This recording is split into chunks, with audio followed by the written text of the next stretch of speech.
So with the rising importance of trade compliance programs, it's important to start with the law, as I'm speaking like a true lawyer. The U.S. relies, and I've mentioned it already, Section 301 and Section 232 tariffs. And relying on these provisions, the U.S. government can impose additional duties on imported goods under these authorities. The key difference between the two is the specific legal authority and the different policy objectives. Global companies face unprecedented risks and challenges in today's economy. To mitigate these legal and economic risks, companies are rapidly embracing and elevating the importance of robust ethics and compliance programs to promote positive corporate citizenship. On Corruption, Crime, and Compliance, you'll hear from industry leaders and insiders about how to create effective ethics and compliance programs that will mitigate risks and maximize financial performance. Here's your host, Michael Volkov. Welcome. This is Michael Volkov, and you're here for another episode of Corruption, Crime, and Compliance. Today, we're going to talk about tariffs, crimes, sanctions. You got it. Hope everybody's doing well. I wanted to start first with talking about this new tariff and trade enforcement environment. And this is DOJ's priority number one. And no question, but starting with Customs and Border Patrol, we can expect that regulatory investigations and enforcement actions are going to increase. Why? Because number one, we've got tariffs in place, and people always try to evade tariffs. Some will push the envelope, some will keep the envelope intact, but you can rest assured that there are going to be some criminals who are going to try to evade tariffs because of the financial incentive to do so. And companies have an incentive to circumvent and evade tariffs. And depending upon the amount of the cost, companies can gain significant competitive advantages by avoiding tariff payments. This is an inevitable result that companies have to protect against. Now, CPB agents working with Homeland Security investigators are going to quickly identify and refer potential criminal cases for investigation. And the FBI may join in these investigations, but most will be done by Homeland Security investigators.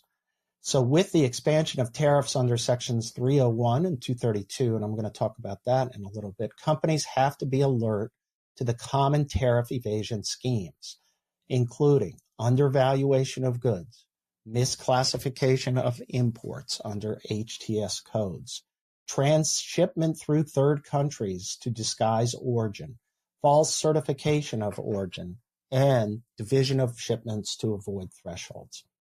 If your company is importing Chinese goods, Section 301 tariff evasion is high-risk activity.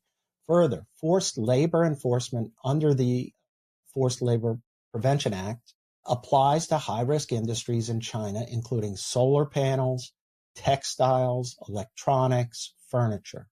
With respect to Section 232 tariffs, companies which import aluminum and steel face significant risks of evasion schemes. Now, DOJ has its usual variety of tools that are available for criminal enforcement: customs fraud, conspiracy under Section 371, 18 U.S.C. 371, wire fraud and smuggling statutes, 18 U.S.C. 371, 545, customs, and 1341, which is wire fraud. So let me give you a few examples of recent criminal and civil prosecutions for tariff evasion, going back to 2024. The Florida plywood tariff case. A Florida couple was sentenced to 57 months in jail for evading $42 million in customs duties. The couple falsely declared that Chinese plywood originated from Malaysia or Sri Lanka to avoid, in this case, it was avoiding anti-dumping duties, which have been added to the criminal statute and the regulatory statute to the ability to be charged with evasion for any dumping duties that are imposed as a result of a proceeding. The couple repackaged and relabeled the products. Now, a second case in 2024, Akua Mosaics and its president pleaded guilty to conspiracy to smuggle goods into the U.S. by, again, falsely declaring Chinese manufactured tiles as originating from Malaysia. The false representation aimed to circumvent substantial anti-dumping duties, and the defendant, the CEO, was sentenced to 2 years of probation but ordered to pay over $1 million in restitution.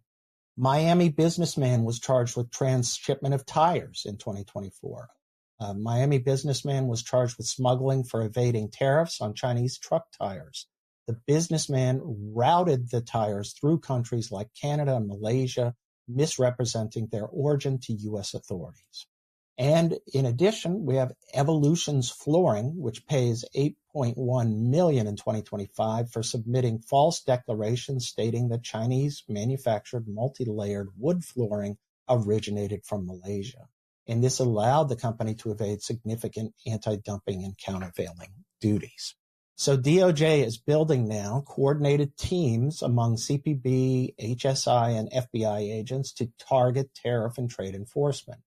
To help identify circumvention schemes, investigators are employing data analytics, AI tools to identify anomalies or unusual patterns of imports. And they're focused on cases involving significant revenue loss, repeat offenders, specific imports of plywood, for example, repeat offenders, and companies tied to national security or forced labor violations. So with the rising importance of trade compliance programs, it's important to start with the law, as I'm speaking like a true lawyer. The U.S. relies, and I've mentioned it already, Section 301 and Section 232 tariffs. And relying on these provisions, the U.S. government can impose additional duties on imported goods under these authorities. The key difference between the two is the specific legal authority and the different policy objectives. So let's go first and talk about Section 301 tariffs. That refers to Section 301 of the Trade Act of 1974, 19 U.S.C. 2411. The primary purposes of Section 301 is to counter unfair trade practices by foreign governments involving intellectual property, theft, forced technology transfer, market access barriers, and discriminatory licensing practices. Historically, the U.S. Trade Representative has imposed tariffs on hundreds of billions of dollars worth of Chinese imports after a Section 301 investigation confirmed Chinese unfair trade practices. Tariffs were imposed through a series of lists covering industrial machinery, semiconductors, and aerospace components. That was List 1. Chemicals, plastics, and railway equipment, List 2, furniture, electronics, and auto parts, List 3, and clothing and footwear, List 4A. What we're going to see with the Trump administration is this tool is being used to increase tariffs across the board. I think it's going to focus more on national security interests as well. And the Trump administration is clearly going to eliminate or restrict the use of exclusions, which are sometimes included for hardship cases under tariff regimes.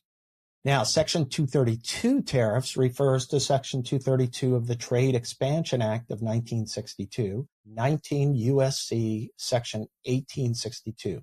The primary purpose of Section 232 tariffs is to protect national security by addressing the damage to domestic industries involving the industrial base and defense readiness.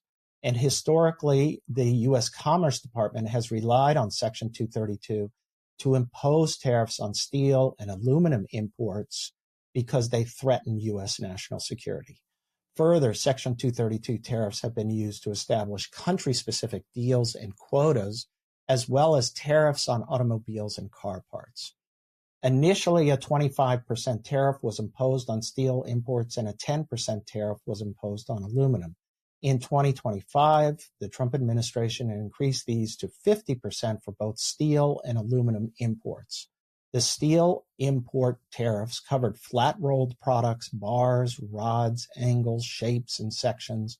The aluminum import tariffs covered unwrought aluminum, aluminum bars, rods, and profiles.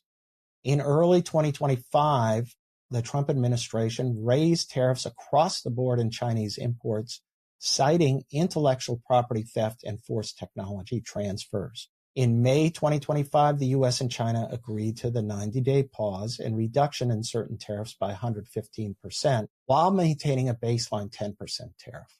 With respect to the Section 232 tariffs on steel and aluminum, the tariffs were reimposed and increased to 25%. So effective April 3rd, 2025, a 25% tariff has been applied across the board on imported automobiles and auto parts.